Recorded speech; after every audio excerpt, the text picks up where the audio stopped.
In 1982, GM was known for something they were not proud of. The Fremont, California assembly line held the title of worst US workforce.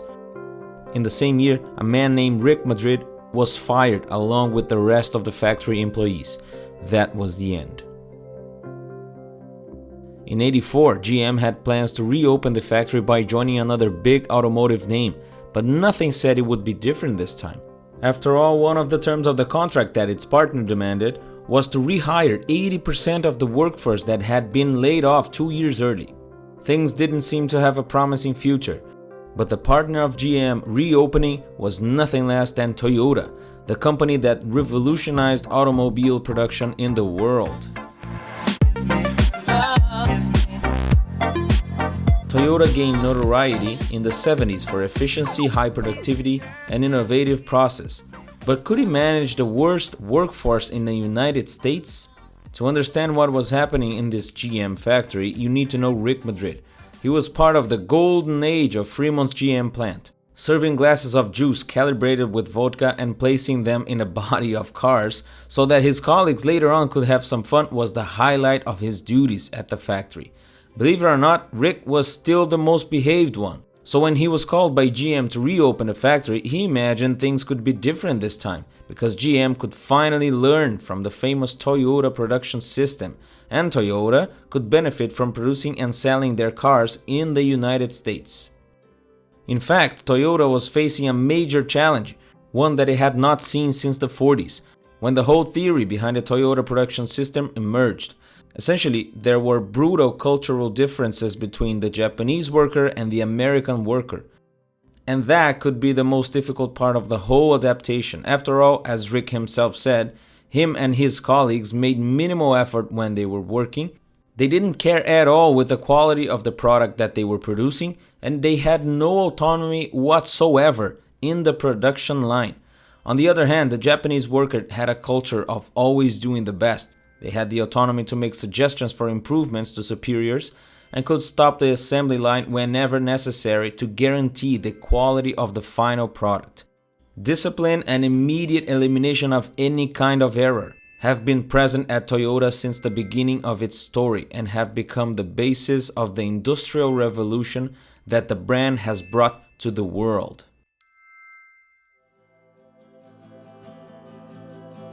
After almost 200 years of isolation from the outside world in the late 1800s, Japan was undergoing a change and trying to reach industrialized nations by encouraging the growth of small factories.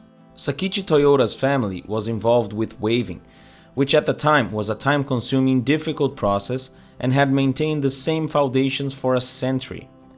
Realizing these difficulties and motivated to facilitate the work of his relatives, Sakichi started to build automated machines that could facilitate and speed up the work, and in his first invention he managed to double the productivity. A few years later, his innovation brought 4 times more productivity. However, error detection, which is a part of the foundations in the Toyota production system, was committed to a production system that was increasingly faster. In the manual and slow system that his family was used to previously, it was easy to notice errors and quality problems. Knowing then that it was not simply about more productivity and speed of production, Sakichi started to understand what were the biggest problems that involved the production in automatic looms and realized that the worst of them was the breaking of the thread, since that could make the fabric unusable if not detected quickly. And a factory of that size could not afford to lose products and raw materials. So a person needed to stay by the machine, inspecting it constantly to avoid mistakes. To prove that Sakichi was absurdly ahead of his time, in the 1890s he eliminated this thread-breaking error and, according to himself, freed the person from the machine so that the employee could do a job that added more value instead of just inspecting the machine. Even today, we see some kind of resistance to this automation. And back in 1890, 130 years ago, Sakichi already carried the philosophy of letting machines do the hard work to have more added value in human work. Even though we see companies like Amazon replacing human labor, we still see a lot of simple jobs that could be automated. Can you name one that you saw recently? Comment here down below. But that does not mean that Toyota has completely eliminated humans from its factories.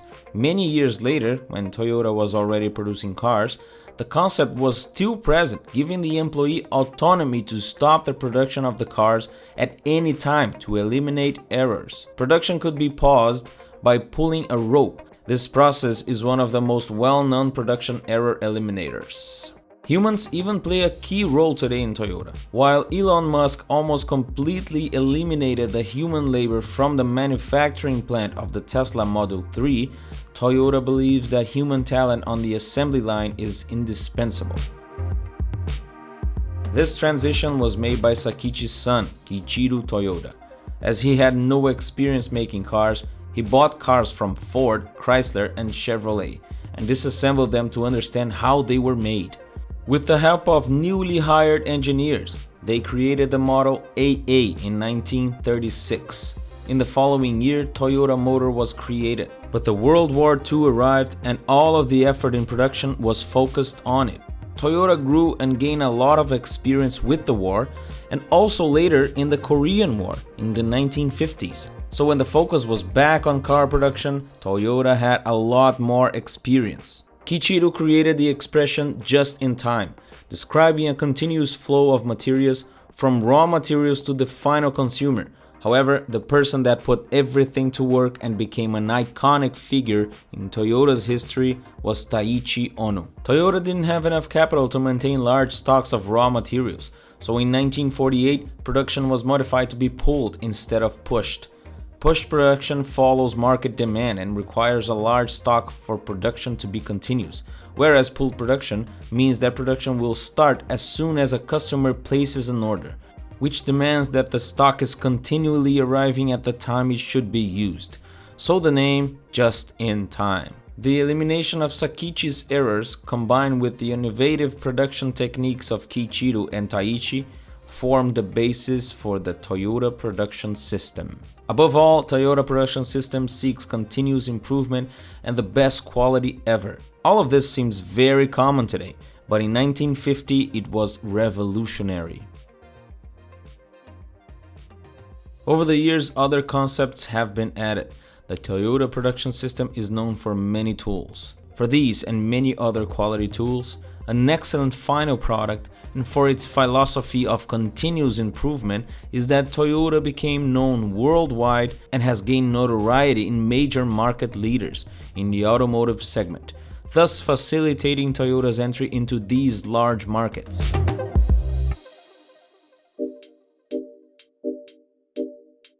All of these concepts and the Toyota production system made it become the largest automotive manufacturer in Japan, but the entire Asian automotive market of the 1960s did not compare to the American market.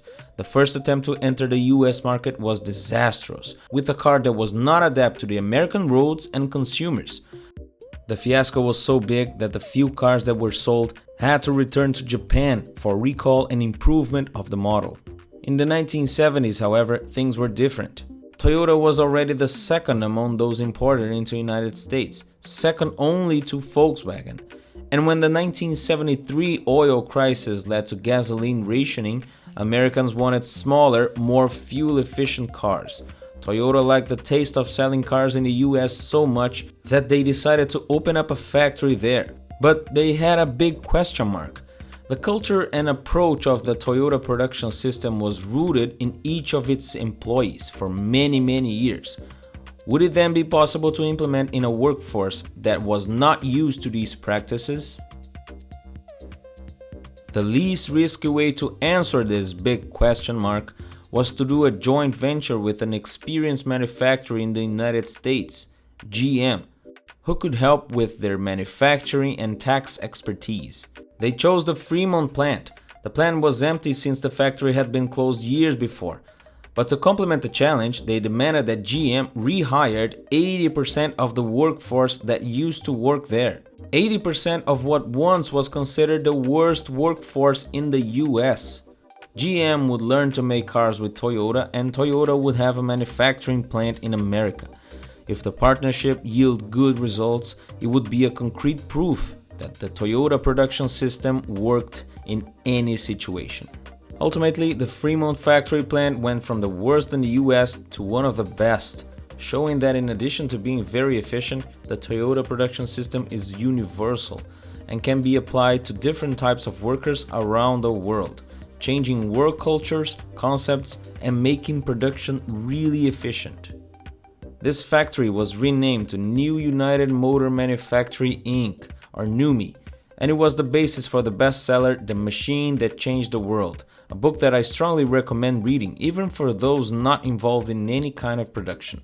NUMMI took 19 hours to assemble a car, while other GM plants took over 31 hours, all with 80% less stock. Within a year, NUMMI was already compared to Japan's growing plants. NUMMI convinced Toyota that everything was possible, so they decided to expand production in North America. The company and its factories collected quality prizes. In addition, Toyota continually gained market share and would soon surpass GM.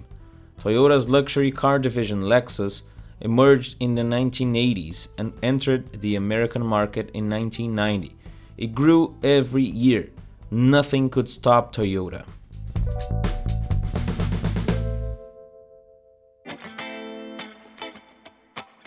In 2008, the credit market stopped. Without financing, there were no car sales, and those who bought in cash avoided buying because they were worried about the future.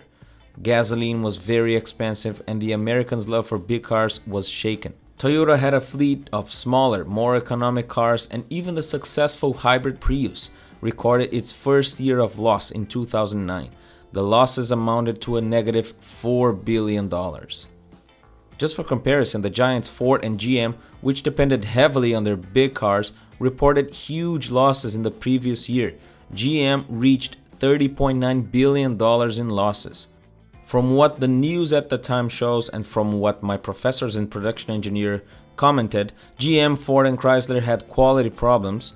Apparently, they weren't too concerned with creating more efficient cars, and their production was not as efficient as Toyota's. In other words, companies that stopped in time. Whose fault is that?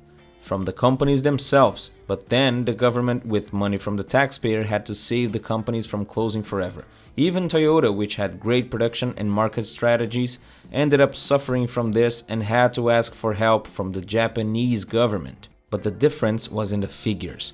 While GM received $51 billion, Toyota asked for $2 billion.